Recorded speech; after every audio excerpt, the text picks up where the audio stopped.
Halo, jumpa lagi dengan saya, Gregorius Ari Nugrahanto. Pada kesempatan ini, saya akan membahas silogisme kondisional.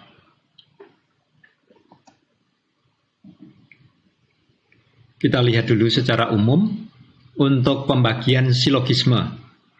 Ada dua pembagian utama, yaitu silogisme sempurna dan silogisme tidak sempurna. Yang silogisme tidak sempurna masih akan dibahas lebih lanjut. Yang pertama, silogisme sempurna ini juga masih dibagi dalam dua kategori besar, yaitu silogisme kategoris. Silogisme kategoris adalah silogisme yang mengandung premis-premis kategoris. Premis kategoris itu artinya premis yang mutlak. Jadi memang pasti begitu, tidak ada kemungkinan ketiga, tidak ada probabilitas, tapi pasti. Lalu yang silogisme hipotetis itu artinya mengandung kondisi atau syarat tertentu. Misalnya yang pertama adalah silogisme kondisional. Silogisme kondisional juga masih dibagi lagi menjadi tiga, yaitu silogisme dengan relasi kausal satu arah. Jadi simbolnya seperti ini, membacanya jika P maka Q. Sebetulnya model silogisme kondisional dengan relasi kausal satu arah ini cukup banyak digunakan dalam pembelajaran di sekolah-sekolah untuk mengajak para siswa mencapai kemampuan berpikir tingkat tinggi yang sering disebut sebagai HOTS itu. Para siswa disodori jika demikian nanti konsekuensinya apa? Jika tidak demikian konsekuensinya apa? Mereka diminta untuk memikirkan kemungkinan-kemungkinannya. Yang kedua adalah silogisme kondisional dengan relasi kausal timbal balik. Kalau Anda baca koran-koran asing, media asing itu sering digunakan seperti ini. Sesekali Jakarta Post, koran kita yang berbahasa Inggris itu juga sering begini. Jika dan hanya jika P, maka Q. Ini adalah rumusan jika dan hanya jika itu kausal timbal balik. Lalu yang ketiga, kondisional dengan relasi kausal probabilitas. Jika P, maka mungkin Q, mungkin juga bukan Q. Lalu bagian dari silogisme hipotetis yang kedua adalah silogisme disjungtif. Lalu yang ketiga silogisme konjungtif. Untuk keterangan, silogisme itu dari kata Yunani silogismos, dari kata silogisestai, sin itu artinya bersama, logisestai itu artinya menghitung. Dari kata dasar logos, logos itu artinya hitung-hitungan, perhitungan, tapi juga hitung-hitungan dalam arti pembalasan. Juga artinya kata. Silogisme hipotetis adalah silogisme dengan proposisi pertama merupakan proposisi hipotetis. Proposisi hipotetis adalah proposisi yang terdiri atas bagian-bagian yang satu sama lainnya memiliki hubungan. Ada tiga kemungkinan. Yang pertama adalah yang bersifat bergantung atau kondisional, bersyarat. Yang kedua bertentangan atau disjungtif. Dan yang ketiga memiliki kesamaan atau konjungtif. Nah, untuk silogisme kondisional, ini merupakan silogisme yang memiliki premis mayor kondisional. Jadi keterangan atau pernyataan jika maka itu adalah premis mayornya. Lalu yang silogisme disjungtif, silogisme yang memiliki premis mayor dalam bentuk disjungtif. Jadi ada dua kalimat pada premis mayor, demikian atau demikian. Lalu yang silogisme konjungtif itu yang menggunakan dan. Jadi ada dua kalimat, demikian dan demikian. Itu premis mayornya. Nah, untuk silogisme kondisional, kita lihat ada 4 kemungkinan ini.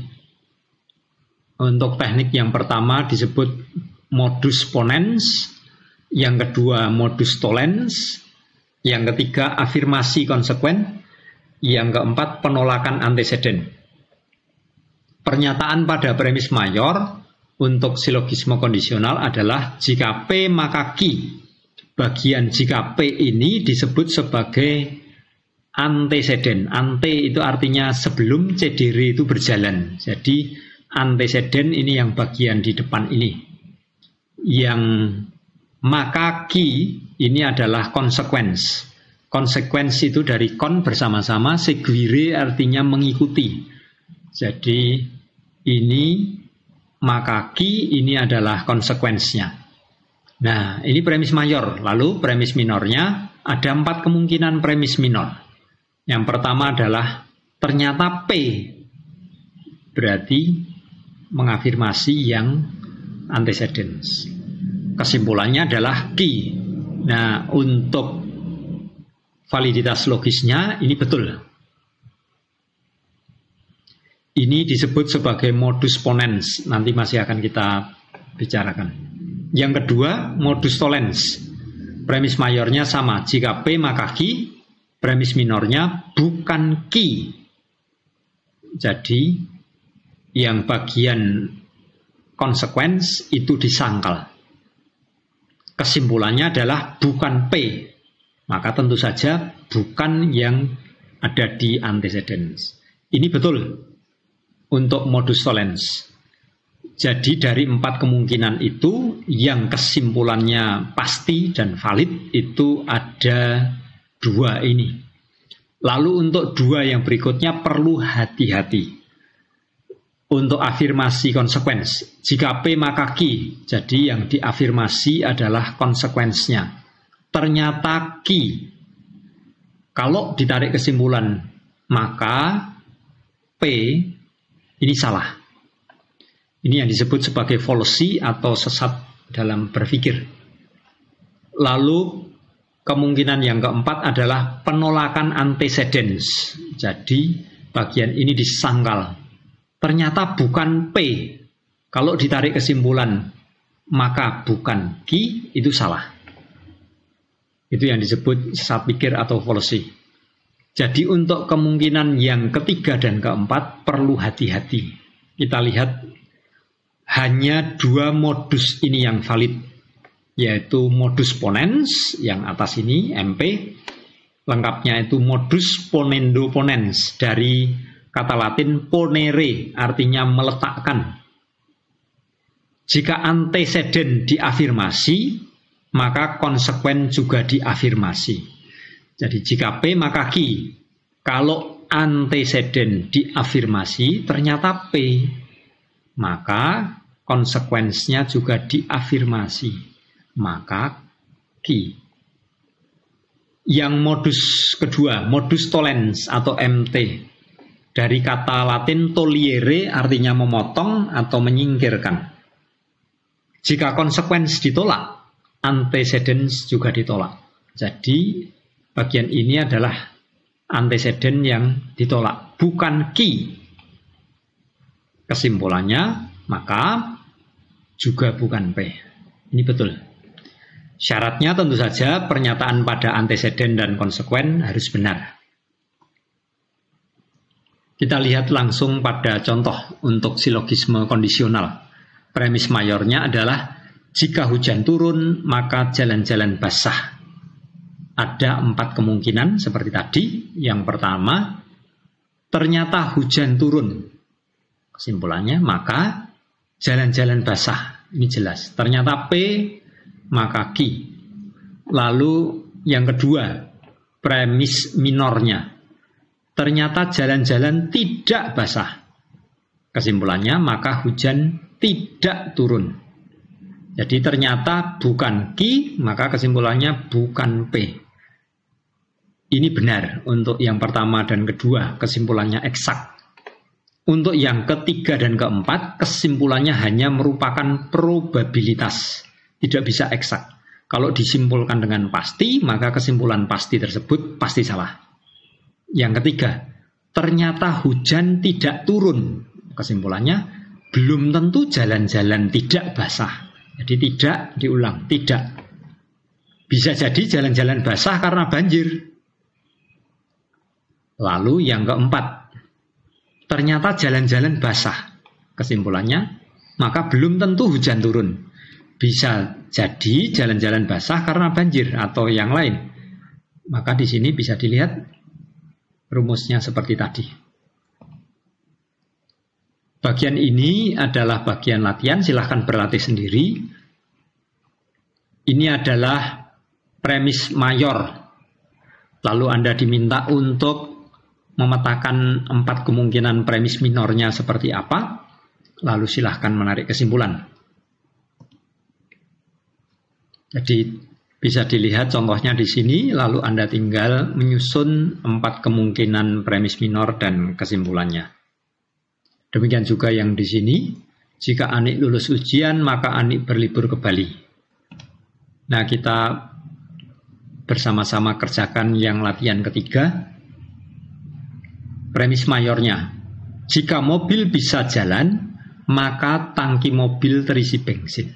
Nah, kita diminta untuk membuat 4 kemungkinan premis minor. Ternyata mobil bisa jalan. Kesimpulannya, maka tangki mobil terisi bensin. Yang kedua, premis minor. Ternyata tangki mobil tidak terisi bensin. Kesimpulannya, maka mobil tidak bisa jalan. Yang ketiga, hati-hati. Ternyata mobil tidak bisa jalan. Kesimpulannya, maka belum tentu tangki mobil tidak terisi bensin. Bisa jadi mesin rusak atau bannya lepas, atau ada masalah lain. Yang keempat juga hati-hati. Ternyata tangki mobil terisi bensin.